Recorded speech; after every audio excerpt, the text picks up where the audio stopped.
ಉಡುಪಿ ಜಿಲ್ಲೆ ಕಟ್ಟಡ ಸಾಮಗ್ರಿಗಳ ಸಾಗಾಟ ಸಾಮಗ್ರಿಗಳ ವಾಹನಗಳ ಮಾಲಕರು ಕಾರ್ಮಿಕರು 8ನೇ ದಿನವೂ ಮುಷ್ಕರವನ್ನು ಮುಂದುವರೆಸಿದ್ದಾರೆ. ಈ ನಡುವೆ ಶಾಂತಿಯುತವಾಗಿ ರಾಷ್ಟ್ರೀಯ ಹೆದ್ದಾರಿ 66ರಲ್ಲಿ ಸಾಲಾಗಿ ನಿಲ್ಲಿಸಿದ್ದ ಲಾರಿಗಳನ್ನು ಪ್ರತಿದಿನ ರಾತ್ರಿ ಇಲ್ಲಿನ ಖಾಸಗಿ ಜಾಗವೊಂದರಲ್ಲಿ ನಿಲ್ಲಿಸಿ ಬೆಳಗ್ಗೆ ಪುನಃ ರಸ್ತೆಯಲ್ಲಿ ಇರಿಸುವ ಕ್ರಮಕ್ಕೆ ಭಾನುವಾರ ಪೊಲೀಸರು ನಿಲುಗಡೆ ಮಾಡಲಾದ ಪ್ರತಿ ಲಾರಿ ಟೆಂಪೋಗಳಿಗೆ ರಸ್ತೆಯಲ್ಲಿ ನಿಲ್ಲಿಸದಂತೆ ಸೂಚನಾ ಪತ್ರ ಹಾಕಿದ್ದಾರೆ. ಸೋಮವಾರ ಬೆಳಗ್ಗೆ ಮುಷ್ಕರ ನಿರತರಿಂದ ಗಾಂಧಿ ಜಯಂತಿ ಮತ್ತು ಲಾಲ್ ಬಹದ್ದೂರ್ ಶಾಸ್ತ್ರಿ ಅವರ ಜಯಂತಿಯನ್ನ ನಡೆಸಿ ಮುಷ್ಕರ ಮುಂದುವರೆಸಿದ್ರು. ಬಳಿಕ ಕೋಟದಲ್ಲಿ ಜಿಲ್ಲಾ ಮಟ್ಟದ ಸಭೆ ನಡೆಸಿ ಮುಂದಿನ ಹೋರಾಟದ ಮಾತುಕತೆ ನಡೆಸಿದ್ರು. ಟಿಪ್ಪರ್ ಮಾಲಕರ ಸಂಘದ ವಿಜಯ್ ಕುಮಾರ್, ಸುಧಾಕರ್ ಶೆಟ್ಟಿ, ಮಟ್ಪಾಡಿ, ವಿಶ್ವನಾಥ್ ಶೆಟ್ಟಿ, ಸುಮತಿ ಸಂತೋಷ್ ಬೆರ್ತಿ, ಹಮ್ಮಂಜ ಮುಷ್ಕರದ ನೇತೃತ್ವ ವಹಿಸಿದ್ದು, ಕಾರ್ಮಿಕರು ಸೇರಿದಂತೆ ನೂರಾರು ಸಂಖ್ಯೆಯಲ್ಲಿ ಮುಷ್ಕರದಲ್ಲಿದ್ದಾರೆ.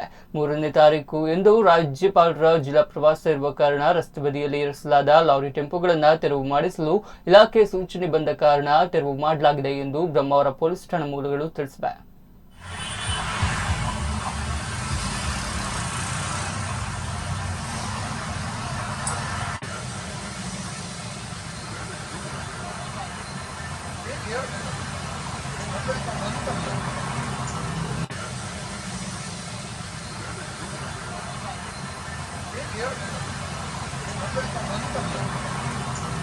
ಇವತ್ತು ನಮ್ಮ ಓಟದಲ್ಲಿ ಎಲ್ಲ ಪ್ರಮುಖರ ಅಂದರೆ ಎಲ್ಲ ವಲಯಗಳ ಜಿಲ್ಲಾ ವಲಯ